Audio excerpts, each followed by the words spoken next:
मैं हूं सुषमा और आज की वीडियो में मैं आपको बताऊंगी कि आप कई सारी बीमारियों से कैसे छुटकारा पा सकते हैं। जी हाँ, बहुत सारी शरीर में बीमारियां ऐसी होती हैं जो डाइजेशन की वजह से होती है। जैसे आपका पाइल्स हो गया, बवासीर की डिजीज़ हो गई, स्किन प्रॉब्लम्स हो गए, बहुत ज़्यादा पेट फूलना या एसिडिटी की जो डिजीज़ होती है क्रॉनिक, ये सारी बीमारियां आपकी डाइजेशन प्रॉब्लम्स की वजह से होती है।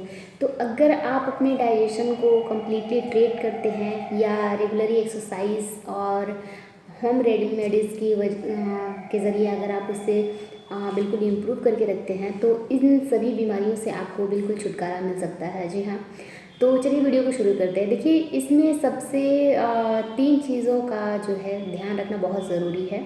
पहला चीज़ है कि बीमारी का रीज़न, कि किस वजह से जो है बीमारी आपकी बॉडी में बनती है। दूसरा है उसका सिम्टम्स एंड तीसरा है ट्रीटमेंट। तो पहले हम रीज़न के टॉपिक पे आते हैं कि इसे होने के क्या रीज़न है, क्या कारण है। तो देखिए, इसका रीज़न यही होता है कि अगर आप बहुत ज़्यादा लैपटॉप कंप्यूटर पे बैठ के काम करते हैं या फिर बहुत ज़्यादा आपका बैठने का काम है तो इससे भी आपको जो है डिजीज़ होंगी, कॉन्स्टिपेशन वगैरह होते हैं बहुत ज़्यादा। और इसमें आपको पहचानने का तरीका ये होगा कि आपका सीना और आपका जो है पेट, ये दोनों एक लेवल में होना चाहिए। अगर सीने से ज़्यादा आपका पेट निकल रहा है तो आप इस बात पे ध्यान रखिएगा कि आपका डाइजेशन जो है वो डिस्टर्ब होने के स्टेज में आ चुका है। तो आप इस बात का बिल्कुल ध्यान रखें और उसे लेवल में लाने की पूरी कोशिश करें। और भी इसके कई सारे रीज़न हैं जो पेशेंट खुद इस चीज़ को बता सकते हैं, क्योंकि बहुत सारे वर्क हैं। जैसे अगर आप बहुत ज़्यादा टहलने का काम करते हैं या बहुत ज़्यादा मेंटलिटी वर्क है आपका, बहुत ज़्यादा अगर साइको प्रॉब्लम्स हैं, इससे रिलेटेड माइंड से रिलेटेड अगर आपका बहुत ज़्यादा वर्क है तो ये भी एक बहुत बड़ा रीज़न होता है आपके कॉन्स्टिपेशन का, डाइजेशन प्रॉब्लम का। तो इसे भी आप कोशिश करें कि टाइम टू टाइम आप अपने माइंड को फ्रेश करने के लिए या तो टाइम पे वर्क में थोड़ा ब्रेक करें और अपने हेल्थ पे ध्यान दें। महिलाओं में ज़्यादातर ये बीमारी जो है वो उनके मेंस्ट्रुएशन प्रॉब्लम की वजह से होती है, क्योंकि अक्सर महिलाओं में यूट्रस पे बहुत ज़्यादा सूजन आने की वजह से क्या होता है कि वो आपकी एनएस पॉइंट्स पे दबाव डालता है, जिससे कॉन्स्टिपेशन की प्रॉब्लम होती है। तो महिलाओं से भी रिक्वेस्ट है कि आप अपने मेंस्ट्रुएशन को कम्प्लीटली ट्रीट करने का सॉल्यूशन हमेशा ढूंढते रहें और कुछ ना कुछ घरेलू नुस्खे जो हैं वो अपनाते रहें आप अपने ऊपर, क्योंकि बहुत सारी महिलाओं को खुद नहीं पता होता है कि मेंस्ट्रुएशन की प्रॉब्लम क्या होती है, क्या दिक्कत होती है और कब मेंस्ट्रुएशन डिजीज़ की कंडीशन में आ जाते हैं। तो इस पर भी एक वीडियो मैंने बनाई है, आप उसे देख सकते हैं।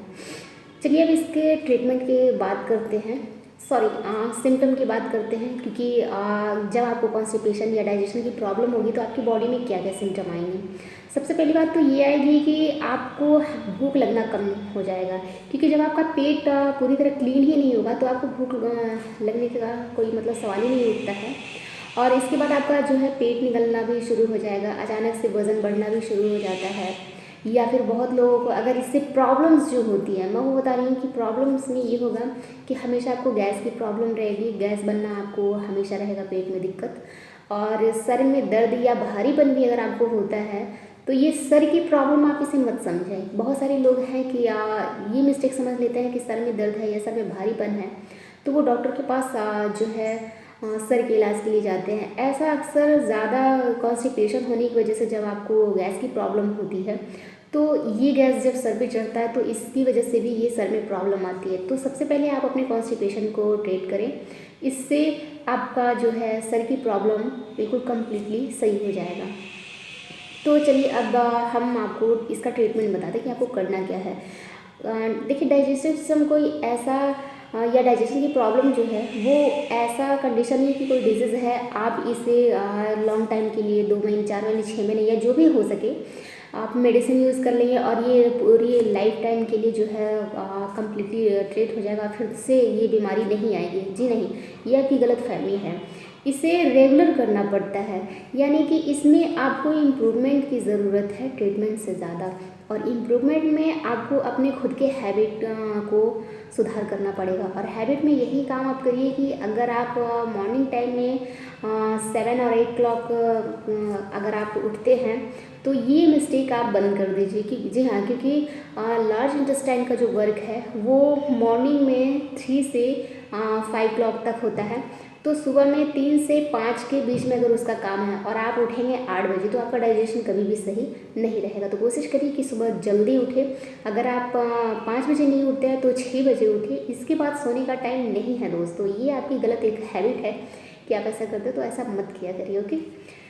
और दूसरी चीज़ ये है, दूसरा ट्रीटमेंट ये है कि जब भी आप फ्रेश होने जाते हैं तो आप 2 या 3 गिलास हल्का गुनगुना पानी का सेवन करें। अगर आप गुनगुना पानी का सेवन करते हैं तो इससे भी आपका डाइजेशन जो है आप बिल्कुल अच्छे से फ्रेश होंगे और आपका डाइजेशन बिल्कुल सही होगा, क्योंकि आज इससे आंतों को बहुत अच्छी एनर्जी मिलती है, आपकी पूरी बॉडी को एनर्जी मिलती है और उसका स्ट्रक्चर फंक्शन जो है बहुत अच्छा रेगुलर कम्प्लीटली सही होगा। तीसरी चीज़ मैं आपको बता दूँ, अगर आप इसमें मेडिसिन लेना चाहते हैं तो इलेक्ट्रोपैथ की बहुत अच्छी मेडिसिन आती है जिसे S11 के नाम से जानते हैं, S11। जी हाँ, अगर आप इस मेडिसिन का नाइट में सोते वक्त 20 अगर ये टैबलेट में आती है, सॉरी गोली में आती है, तो 20 गोली आपको सोने से पहले लेना है। अगर आप लिक्विड में इसे लेते हैं तो 20 बूंद आप इसे सोने से पहले ले सकते हैं। ये भी आपकी हेल्थ के लिए बहुत अच्छा है। ये आपको एनर्जी देने के साथ साथ आपका डाइजेशन भी पूरी तरह कम्प्लीटली ठीक करता है।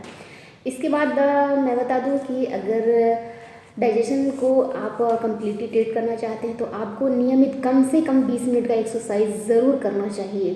अगर आप 20 मिनट का एक्सरसाइज नहीं कर पाते हैं, आपके पास टाइम नहीं है, ज़्यादातर लोगों की यही प्रॉब्लम होती है कि उनके पास टाइम नहीं होता है, तो आप सिर्फ 5 मिनट के लिए एक ही जगह पे रनिंग कर सकते हैं, या फिर आप मॉर्निंग टाइम में मॉर्निंग वॉक में आप जो है रनिंग भी कर सकते हैं, घूम सकते हैं, टहल सकते हैं, दौड़ सकते हैं। ऐसा कुछ हैवी एक्सरसाइज करिए जो आपकी पूरी बॉडी को वाइब्रेट करके उनका स्ट्रक्चर फंक्शन जो है कम्प्लीटली रेगुलेट करे, ताकि इससे क्या होता है कि देखिए, बीमारी बनने का एक ही रीज़न होता है कि आपकी बॉडी में किसी भी ग्लैंड का स्ट्रक्चर और फंक्शन, ये दोनों चीज़ें डिस्टर्ब होती हैं तो आपके शरीर में बीमारी बनना शुरू होती है। आप इन दोनों को इम्प्रूव कर दो, बीमारी ऑटोमेटिक सही हो जाएगी। चाहे आप इसे एक्सरसाइज के ज़रिए ठीक करिए या फिर आप इसे मेडिसिन के ज़रिए ठीक करिए, बस इसे ठीक करने का जो है आपको कोशिश करना चाहिए। तो आज के लिए यही हमारा जो है टॉपिक था कि डाइजेशन को ट्रीट करके आप कई सारी बीमारियों से कैसे निजात पा सकते हैं। और अगर आपको कोई भी मेडिसिनल ट्रीटमेंट चाहिए तो आप अपॉइंटमेंट ले सकते हैं।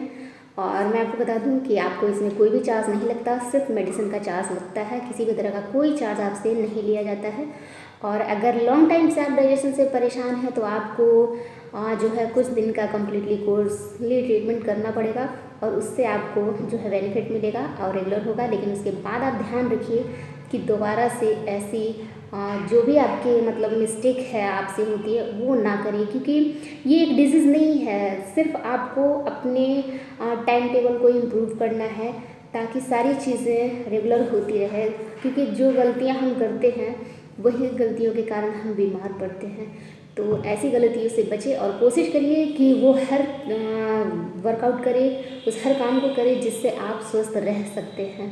तो आज के लिए बस इतना ही, मिलते हैं फिर नेक्स्ट वीडियो में नई जानकारी के साथ। तब तक के लिए अपना ख्याल रखिए, टेक केयर।